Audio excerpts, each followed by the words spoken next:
One of the most acclaimed games for the PlayStation 5 is the Spider-Man series, and that's actually one of the reasons that I'm even interested in potentially getting a PS5 at this junction. However, on the Xbox consoles, there were some Spider-Man games released. However, the second one, or the last one that was released for the Xbox One, has now become one of the rarest titles on that console, and it's very, very hard to find. And part of that's due to the fact that the licensing was up, and as a result, the game was discontinued on both physical formats and digital formats.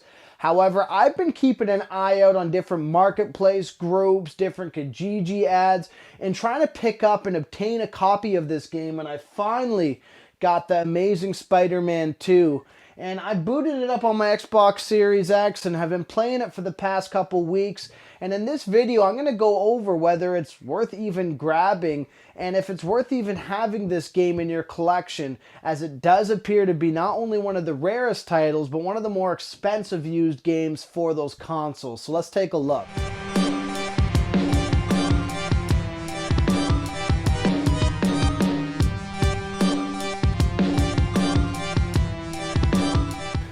Part of my fascination with getting the Amazing Spider-Man 2 on the Xbox was that, first off, there just is a complete lack of Spider-Man on the Xbox consoles in general.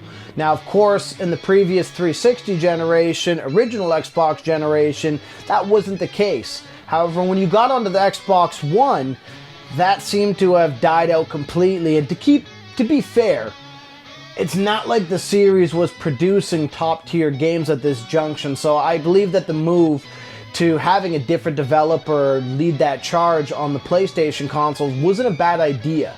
However, I myself had a huge nostalgic fondness for the Spider-Man 2, and I even enjoyed Spider-Man 3 when it came out, despite some of its inconsistencies and glitchiness, I guess. But looking at the Xbox One, I myself decided that I wanted to try to get back into that franchise and try that game again. And I remember back in 2014 when the Amazing Spider-Man 2 did come out, and I was on the fence about buying it and ended up grabbing something else, and as a result, didn't really look back. However, in recent times, I wanted to revisit that game and figured at some point I could pick it up for dirt cheap and just try it out. And turns out that wasn't the case. The game became very, very hard to find, and it became very hard to even try it.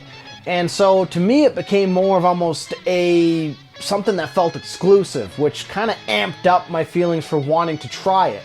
However, that did come with a cost, and I spent almost $80 on this game to try and just even attempt to play it on my Xbox. And to kind of give you my thoughts on it, the game itself doesn't start off terrible. It feels pretty good. I like the movement. I also like some of the additions to the movement that I didn't really experience from some of the older Spider-Man titles that I was familiar with, like being able to project Spider-Man to a different area and kind of hyper move across Manhattan, which I thought was pretty awesome. And overall, the actual movement isn't bad, and the combat itself isn't terrible either. However, that's kind of where the game stops, and everything else about it, even for 2014, feels very underdeveloped, or even in some ways almost feels like you're playing a draft version of what this game should be. There's a lot of weird little quirks and a lot of weird setups that this game does that just don't feel quite right. And I guess in my mind, as I've been playing through this game, I'm not surprised that the licensing at this point expired and we didn't see much more with Activision/Beanox, who was the lead developer on this, doing anything further with this series. And what I mean is, the game itself just feels very formulaic. It feels like Beanox was tasked with taking a movie tie-in game and trying to pump it out as quick as possible. You have a lot of weird little things like that don't seem necessary. For example, going through a door, the game forces you to say yes or no if you want to leave that area, and I don't know why that bothers me so much, but for a game of this era, it just feels like it's really pulling you out of what the world should be trying to do, which is immerse you. The other thing as well is the missions and the combat feel incredibly repetitive. They feel like it's the same formula over and over and over again that are kind of, they get bland pretty quick. And to kind of further that as well, the game tries to introduce some cool little things like a morality system, but it doesn't really feel like it has much impact on whether I care about the game or not. Now, I will say, if you haven't played a Spider-Man game in a while, exploring the world did feel fun. And there is some cool stuff to take a look at. However, once you go through it enough, it starts to feel very empty and very bland to a point. And as a result, the game doesn't really seem to be doing much to want to keep you coming back. And I think the biggest part to this, and kind of part of the reason why I felt triggered to put this video together, is I still frequently see this game mentioned on Xbox groups and people trying to obtain it. And in my opinion, was it worth the $70, $80 that I spent to get it? Not at all. Not for a game of this tier. Now, it's cool that I have the game as a curiosity and I have the game as a you know, a collector's item, but does it really add much to my gaming? Not really. Is it a game that I'm going to sit here and say it's a rare hidden gem? Not really.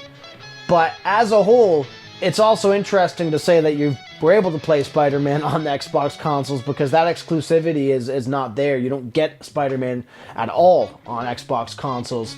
And that's part of the novelty, I guess, and part of maybe what triggered me to even want to seek this out.